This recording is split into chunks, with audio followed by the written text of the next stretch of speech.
देखिए जो हमारा चैप्टर चल रहा है चैप्टर नंबर 16 सततता एवं अवकलनीयता कंटिन्यूटी एंड डिफरेंशियबिलिटी। तो कंटिन्यूटी के क्वेश्चंस हमने कर लिए थे, एक क्वेश्चन और बचा हुआ है वो हम इसको डिफरेंशियबिलिटी पढ़ाने के बाद उसे बता देंगे अभी आज ही इसी वीडियो में। बहरहाल आप शुरुआत में देखिए कि अवकलनीयता यानी कि डिफरेंशियबिलिटी होती क्या है। तो डिफरेंशियबिलिटी तब चेक करी जा सकती है जब आपको डिफरेंशिएशन के बारे में थोड़ा सा पता हो। एक्चुअली डिफरेंशिएशन क्या चीज होती है कि अगर हमारे पास कोई फंक्शन है एफ एक्स, ठीक है ना, और उसकी वैल्यू मान लिया सपोज करिए किसी पॉइंट पे आपको पता है, एक्स पे आपको पता है कि इसकी वैल्यू एफ एक्स है। जब मैं एक्स पुट करता हूं तो इसकी वैल्यू एफ एक्स है, और जब मैं इसके अंदर एक्स प्लस डेल्टा एक्स या एक्स प्लस डी एक्स या कुछ भी और पुट कर देता हूं एक्स प्लस डेल्टा एक्स, तो सपोज इसकी value F x plus delta x हो जाती है। कहने का मतलब है, सिंपल सा तरीका है कि मेरे पास x पुट करोगे तो एफ एक्स निकल आएगा, और x plus delta x put कर दोगे इसके अंदर तो F x plus delta x निकल आएगा।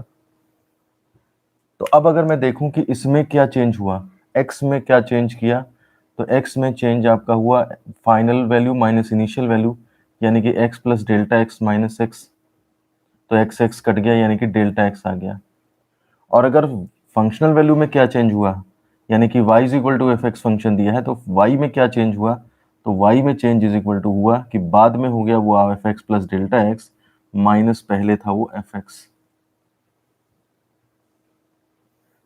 तो यही जो चेंज है y में चेंज, उसको अगर हम विद रिस्पेक्ट टू x में चेंज के नाप लें, अगर कहने का मतलब यह है कि आपको क्या करना है कि डेल्टा x के रिस्पेक्ट में इसे नापना है, मतलब y में change with respect to change in x। अगर मैं इस वाली बात ये वाली बात करूं तो ये इज इक्वल टू डिफाइन होगा जाकर के y में चेंज कितना हुआ, f x plus delta x minus f x, ठीक है। ये y में चेंज हुआ with respect to change in x, यानी कि डेल्टा एक्स से डिवाइड कर देंगे हम। ये चीज आपकी कहलाती है y में change with respect to change in x, या इसे शॉर्ट में डिनोट करते हैं हम delta y by delta x से। ये देखिए y की वैल्यू में परिवर्तन है, बाद में क्या था पहले क्या है, और ये x की वैल्यू में परिवर्तन है, यानी कि डेल्टा x लिख दो या फिर पूरा लिखो x plus delta x minus x, बात वही है।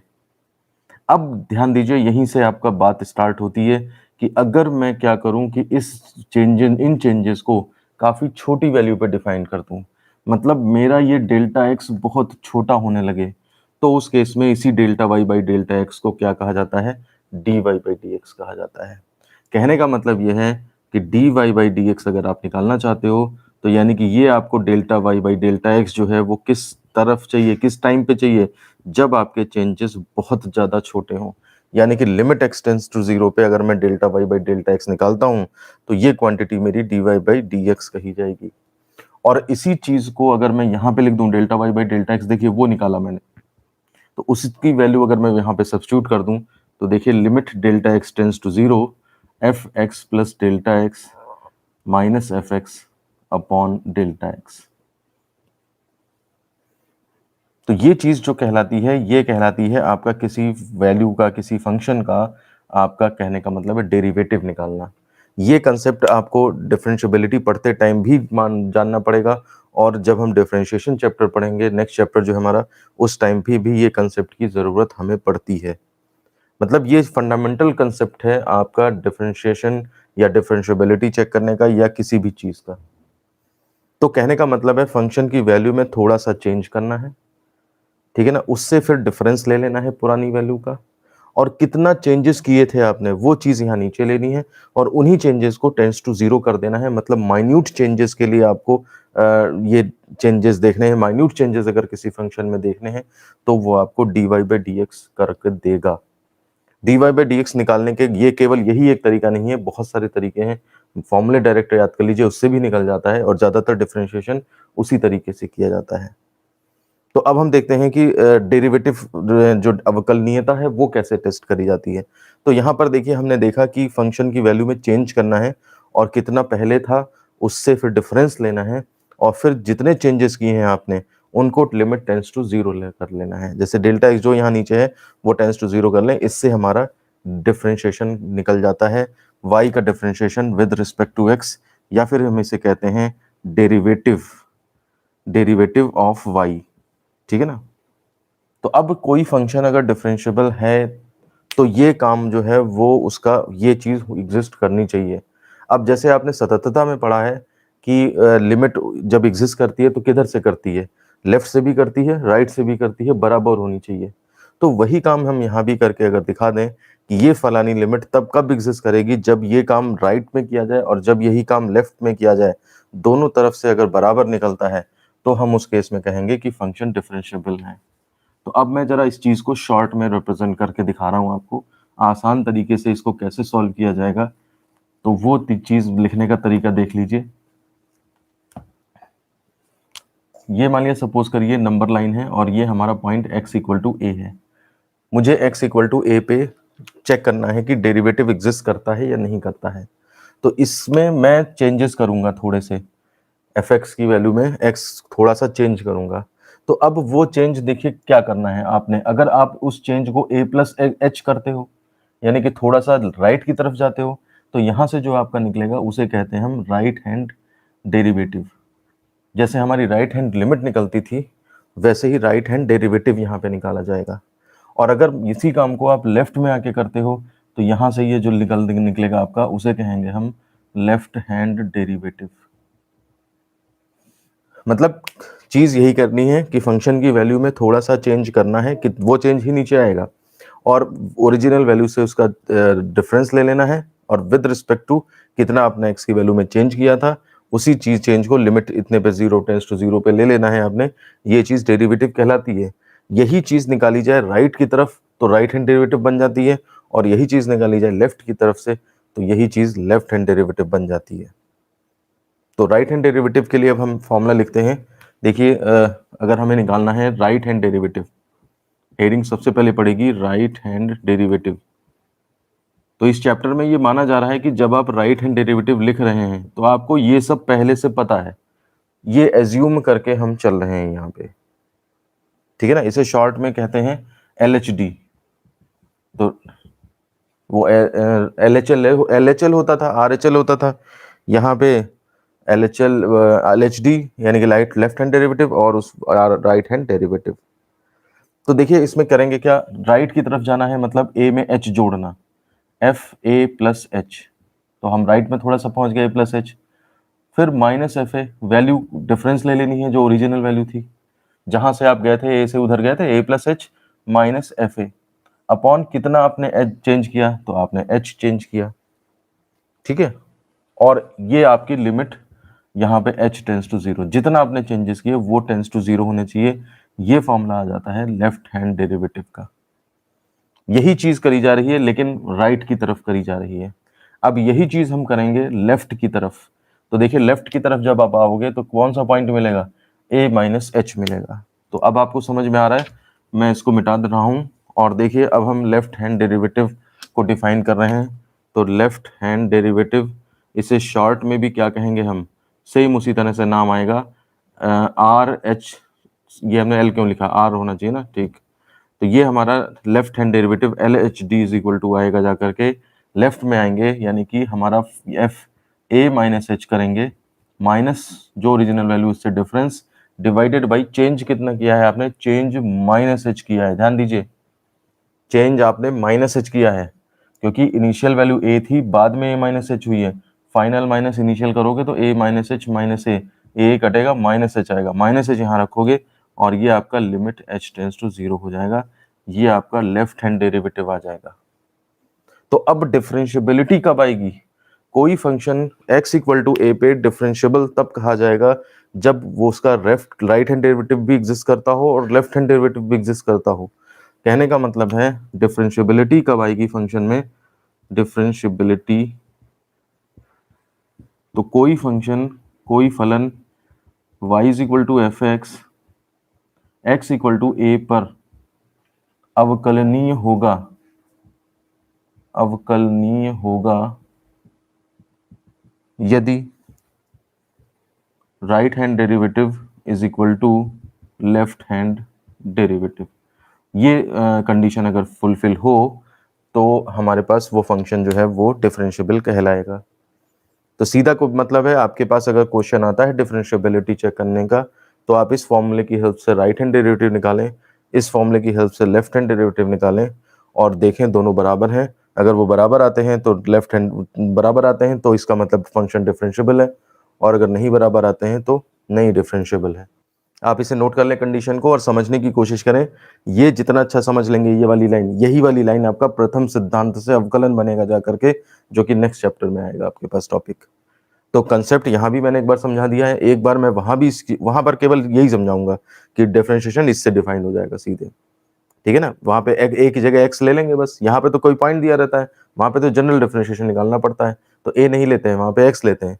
तो इसी लिमिट को कैलकुलेट करा जाता है वहां बार बार, ताकि आपका जो है वो डिफरेंशिएशन निकल सके।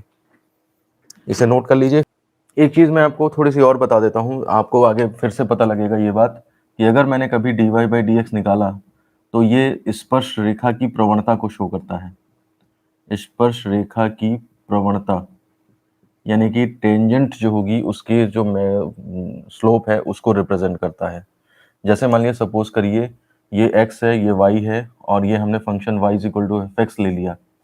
तो अगर आपने x इक्वल टू ए पे देखा, तो x इक्वल टू ए पे आप जब देखोगे तो यहाँ पे जो टेंजेंट होगी उसकी जो स्लोप आएगी, स्लोप मतलब एक्स एक्सिस से जो एंगल थीटा बना रहा है उसका tan थीटा, यानी कि m is equal to tan theta. एक तो तरीका है आप टेंजेंट खींचो और एक्स एक्सिस से जो एंगल बनना है उससे tan ले लो, तब भी स्लोप निकल आएगी आपको। अदरवाइज ये फंक्शन की अगर इक्वेशन मालूम है तो आप सीधे उसे डिफरेंशिएट कर दो, तब भी आपको जो है वो स्लोप मिल जाती है।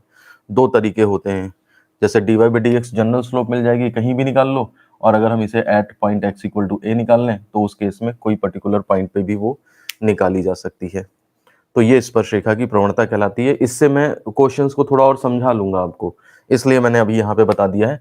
अदरवाइज ये आपका चैप्टर एक आगे आएगा स्पर्श रेखा तथा वो अभिलंब, तो उसमें जाकर के फिर से क्लियर होगा। बहरहाल हम एक क्वेश्चन करते हैं। देखिए क्वेश्चन है हमारे पास, अच्छा क्वेश्चन है कि दिखाइए कि फलन y is equal to mod of x बिंदु x इक्वल टू 0 पर सतत है परंतु अवकलनीय नहीं है। तो इसके लिए मैं आपको इसी कंसेप्ट का सहारा लेकर के थोड़ा सा पहले ही बता दूंगा आपको कि ये चीज आप विद ग्राफ जो है वो डायरेक्टली बता सकते हैं आप। देखिए मैं इसको थोड़ा सा एक्सप्लेन करने की कोशिश करता हूँ। ये हमारे पास मॉड एक्स का ग्राफ जो होता है, एक्स अगर पॉजिटिव है तो भी वैल्यू पॉजिटिव होंगी, और अगर एक्स नेगेटिव है तो भी वैल्यू पॉजिटिव आएंगी। ये हमारा जो है वो मॉड एक्स का ग्राफ होता है। अब एक्स इक्वल टू 0 पे देखिए, यहाँ पे देखिए, तो अगर हम इस x इक्वल टू 0 पे देखें तो अगर आप देखोगे राइट हैंड लिमिट और लेफ्ट हैंड लिमिट निकालोगे, सतत के लिए right hand limit left hand limit निकालोगे, थोड़ा सा राइट में बढ़ो और थोड़ा सा लेफ्ट में बढ़ो, देखो वैल्यू बराबर ही मिलेंगी। ठीक है ना, इधर उधर जा करके आपको वैल्यू मिल रही है और लगभग बराबर ही मिल रही है। लेकिन जब आप डेरिवेटिव चेक करोगे इसके लिए, right hand derivative left hand derivative, तो मैंने बताया था डेरिवेटिव क्या होता है, डेरिवेटिव टेंजेंट की स्लोप को रिप्रेजेंट करता है। इससे जरा सा आगे बढ़ोगे तो स्लोप आपको ये मिल रही है, समझ रहे बात आप, और जरा सा लेफ्ट बढ़ोगे तो लाइन इस तरह है, यानी कि स्लोप आपको इस तरह मिल रही है। तो जब हम टेंजेंट निकालेंगे इसको ओरिजिन पे राइट में और लेफ्ट में जा करके, तो टेंजेंट्स बिल्कुल अलग अलग स्लोप की मिल रही हैं। इसका मतलब ये है कि हमारा right hand derivative left hand derivative जो है वो सेम नहीं आएंगे, सेम नहीं आएंगे, इसका मतलब अवकलनीय नहीं होगा। ठीक है ना, तो डिफरेंशिएबिलिटी देखिए, ग्राफ अगर पता है आपको तो ग्राफ से इतना फायदा मिलता है कि बिना ये कैलकुलेशन करे आप सीधे अंदाजा लगा सकते हैं उस चीज का। लेकिन खैर हम उसको अलग करते हैं और हम अपना सिंपल तरीका जैसे कैलकुलेटिव तरीके से इसको निकालने की कोशिश करते हैं। तो सबसे पहले देखिए y is equal to mod x है, तो मॉड एक्स को अगर डिफाइन कर लें तो ये कितना होता है, x होता है when x greater equal to 0 and minus x होता है when x less or equal to less than 0। Negative values पे माइनस x और पॉजिटिव वैल्यूज पे ये x होता है। अब हम इसमें सतत की सततता चेक करते हैं। तो देखिए सततता चेक करने के लिए हम क्या करेंगे, पहले x इक्वल टू 0 पे है ना, तो हम पहले राइट हैंड लिमिट निकाल रहे हैं। तो राइट हैंड लिमिट देखिए कैसे निकलेगी, limit h tends to 0 f 0 plus और थोड़ा सा राइट में चले गए, ये आपका राइट हैंड लिमिट निकलेगी।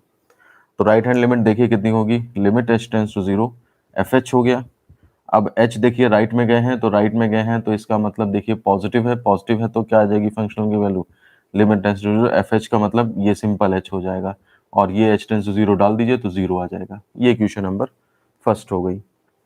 लेफ्ट हैंड लिमिट देखें तो फॉर्मूला क्या होता है लेफ्ट हैंड लिमिट का, limit H tends zero, F zero से लेफ्ट में यानी कि जीरो माइनस एच, तो ये हो जाएगा आपका limit H tends to zero F minus H. अब limit H tends to zero, इसकी वैल्यू क्या रखोगे, तो एफ माइनस एच का मतलब है नेगेटिव वैल्यू है तो माइनस एक्स हो जाएगा, तो माइनस का और एक्स की वैल्यू क्या है माइनस एच, इस तरह से पॉजिटिव होता है। तो ये आएगा limit H tends zero H, यानी कि फिर से रख दो तो जीरो, इक्वेशन नंबर सेकंड। आप लिख देंगे देखिए right hand limit left hand limit बराबर है, तो from first second R H L is equal to L H L, अतः फलन x इक्वल टू जीरो पर सतत है। तो ये हमारा पहला पार्ट आ गया कि दिखाइए कि फलन बिंदु x इक्वल टू जीरो पर सतत है। हालांकि ये कर भी रखा है हमने इस तरह का क्वेश्चन सततता में, लेकिन ये क्वेश्चन फेमस है। मॉड x बिल्कुल ध्यान रखिए, एग्जाम्पल इस बात का है कि कंटिन्यूअस रहता है x इक्वल टू जीरो पे, लेकिन डिफरेंशिएबल नहीं होता है। अब देखिए अवकलनीयता एक चेक कर लेते हैं हम पॉइंट, डिफरेंशिएबिलिटी। तो इसके लिए सबसे पहले क्या करेंगे आप, राइट हैंड डेरिवेटिव निकालेंगे। तो right hand derivative is equal to, देखिए कैसे डिफाइन होता है, limit H tends zero, f जो पॉइंट है जीरो उससे थोड़ा राइट में जाओ, f zero minus plus h. इतना काम तो लिमिट में भी करते थे ना, बस अब क्या करना है, ओरिजिनल वैल्यू से डिफरेंस ले लेना है, यानी कि एफ जीरो जो है उससे जो पॉइंट है उस पर जो फंक्शनल वैल्यू उससे डिफरेंस लेना है, और कितना आगे गए वो चीज से डिवाइड कर देना है। तो आप देखिए कैसे लिखोगा, F limit H tends zero F H minus F zero upon H. F H देखिए राइट में हो यानी कि पॉजिटिव हो, तो यानी कि वही वैल्यू निकल आएगी। तो limit H tends to zero, यहाँ से क्या हो जाएगा, देखिए एच माइनस एफ जीरो आपका कितना हो जाएगा, जीरो डिवाइडेड बाई एच, यानी कि कट कुट के वन आ जाएगा। तो limit H tends to zero one, अब लिमिट एच है ही नहीं तो जीरो कहाँ पुट करेंगे, तो यही वन आपका जो है वो आंसर आ जाएगा। ये राइट हैंड लिमिट निकल आई हमारे पास वन। अब देखिए हम लेफ्ट हैंड लिमिट निकालते हैं। Left hand limit is equal to होगी limit H tends zero F zero minus F zero upon minus H. अब हमें पॉइंट से राइट लेफ्ट में जाना होगा, तो पॉइंट से लेफ्ट में जाने पर जब वैल्यू कैलकुलेट करेंगे आप, तो देखिए limit H tends to zero F minus F zero divided by minus h, यानी कि limit H tends to zero F minus h, negative पे जाओगे तो फंक्शन माइनस एक्स से डिफाइंड है, तो इसका मतलब एफ माइनस एच में माइनस ऑफ एक्स यानी कि माइनस ऑफ माइनस एच, और माइनस एफ जीरो के लिए जीरो अपॉन माइनस एच। तो ये हो जाएगा लिमिट एच टेंस जीरो, ये एच अपॉन माइनस एच, यानी कि ये हो जाएगा limit H tends to zero minus one, h h कटा माइनस वन आया। अब लिमिट पुट कर नहीं सकते, तो यानी कि माइनस वन आ जाएगा, इक्वेशन नंबर सेकेंड। तो लिखिए राइट हैंड डेरिवेटिव हमारा वन निकलता है, लेफ्ट हैंड डेरिवेटिव हमारा माइनस वन निकलता है। तो हम देखते हैं सेम नहीं है, तो हम नीचे लिख देंगे सिंस, अब मैं थोड़ा इधर ही से लिख रहा हूं, since R H D is not equal to L H D, ठीक है ना, अतः दिया गया फलन x इक्वल टू जीरो पर अवकलनीय नहीं है, अवकलनीय नहीं है। ये मैंने लाइन जो लिखी है लास्ट में, अगर नहीं दिख रही है मैं पढ़ देता हूं, since R H D not equal to L H D, अतः दिया गया फलन x इक्वल टू जीरो पर अवकलनीय नहीं है। तो लिमिट्स बराबर आई हैं थी, इसलिए right hand limit left hand limit तो सतत था, लेकिन राइट हैंड डेरिवेटिव और लेफ्ट हैंड डेरिवेटिव बराबर नहीं आए हैं, तो इसलिए हमारा फलन अवकलनीय नहीं है। वो मैंने ग्राफ से भी आपको बता दिया था। तो जो चीज़ अगर आपको पता है तो वो हर तरफ से निकल के आएगी, फिर चाहे उसको ग्राफ से निकालेंगे, चाहे उसको ज्योमेट्री से देखेंगे, चाहे उसको हम इस तरीके से देखेंगे, सब तरह से आ जाएगा। अब देखिए अगला क्वेश्चन करते हैं हम, और इस क्वेश्चन में थोड़ा सा चेंज किया है, फंक्शन हमारा x मॉड x ले लिया है, समझ रहे बात, x इक्वल टू जीरो पर y इज इक्वल टू इतना इतना की अवकलनीयता की जांच करें। ये क्वेश्चन आप यहीं करें हमारे सामने, और देखिए फंक्शन में डिफाइन करवा देता हूं आपको, x मॉड x है, तो देखिए y इज इक्वल टू यानी कि एफ एक्स जो हमारे पास दिया है वो x ऑफ मॉड x है, इसका मतलब ये हो जाएगा मॉड एक्स आपका क्या होता है, एक्स माइनस एक्स होता है when x greater equal to 0 and when x less than 0। अब एक्स और मल्टीप्लाई है तो वही एक्स मल्टीप्लाई कर दीजिए, तो एक्स स्क्वायर और माइनस एक्स स्क्वायर। समझ रहे बात को आप? या फिर आप एक्स मॉड एक्स चलाइए तो यहाँ मॉड एक्स उतर के आएगा और फिर उससे वैल्यू फिर वहां सॉल्व करने के देखना पड़ेगा। तो वो जैसा आप चाहें, फंक्शन हमने इस तरह से डिफाइन करवा दिया है। अब आप जो है वो इसे जरा सॉल्व करके मुझे बताएं कि ये डिफरेंशिएबल है या नहीं है। उसी तरह से आपको right hand derivative, left hand derivative सब चेक करने पड़ेंगे और तब कैलकुलेट होकर के निकल के आएगा। तो अगर बराबर आएंगे तो डिफरेंशिएबल हो जाएगा, नहीं बराबर है तो डिफरेंशिएबल नहीं होगा। ठीक है, तो ये आप आराम से कर लेंगे, इसमें कोई प्रॉब्लम नहीं है। इसमें RHD निकालेंगे, ठीक है ना, आएगा इक्वेशन नंबर फर्स्ट। LHD निकालेंगे, आएगा इक्वेशन नंबर सेकंड।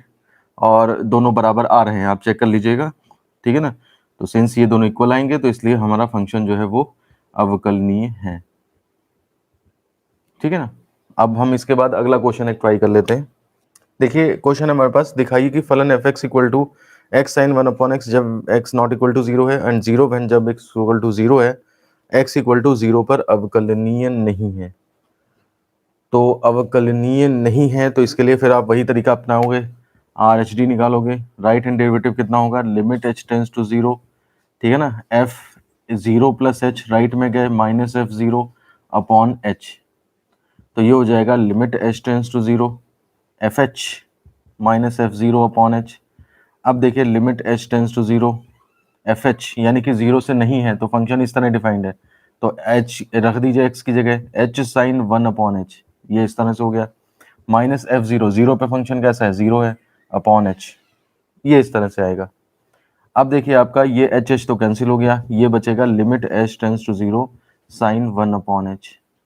ये चीज एक बार पहले भी आई है हमारे पास, जब साइन के अंदर 1/h होता है और h टेंस टू 0 रखते हैं तो इसको आप साइन इनफाइनाइट नहीं करोगे। आप साइन इनफाइनाइट में ये देखिए कि आप h की वैल्यू जब कुछ भी करेंगे आप यहाँ पर और अनंत लाएंगे उसको, तो अनंत भी क्या होगा, कुछ ना कुछ वैल्यू तो आएगी। साइन एक ऐसा फंक्शन है जिसकी वैल्यू 1 और -1 के बीच के अलावा जाती ही नहीं है।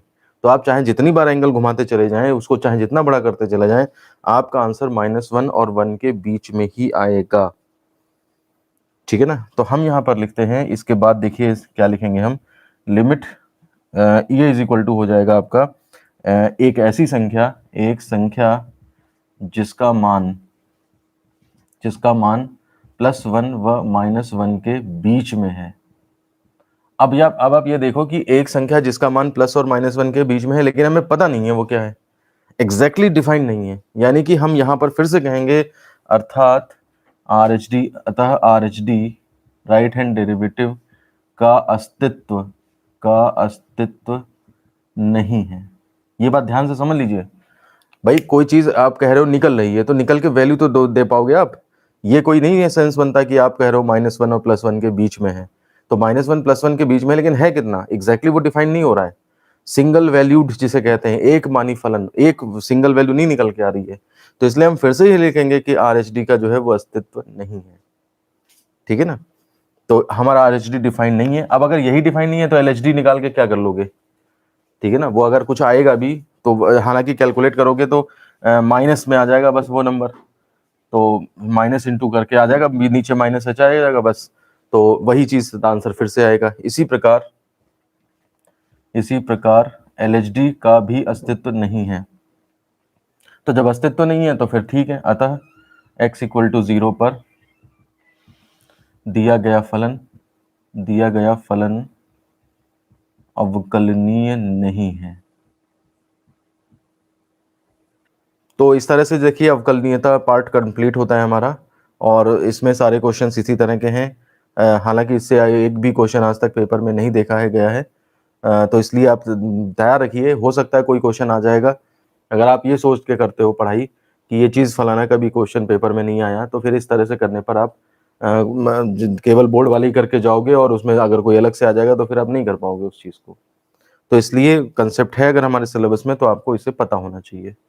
तो ये अवकलनीयता कंप्लीट होता है, और एक कंटिन्यूटी का एक क्वेश्चन है बोर्ड में आया हुआ है, तो वो हमसे मिस हो गया था, उसे मैं यहाँ पे करा देता हूँ। अब देखिए क्वेश्चन है हमारे पास, यदि f(x) equal to e to the power 1/x - 1 upon e to the power 1/x + 1 और ये वैल्यू तब डिफाइंड है जब x नॉट इक्वल टू 0, ये तब डिफाइंड है जब x इक्वल टू 0।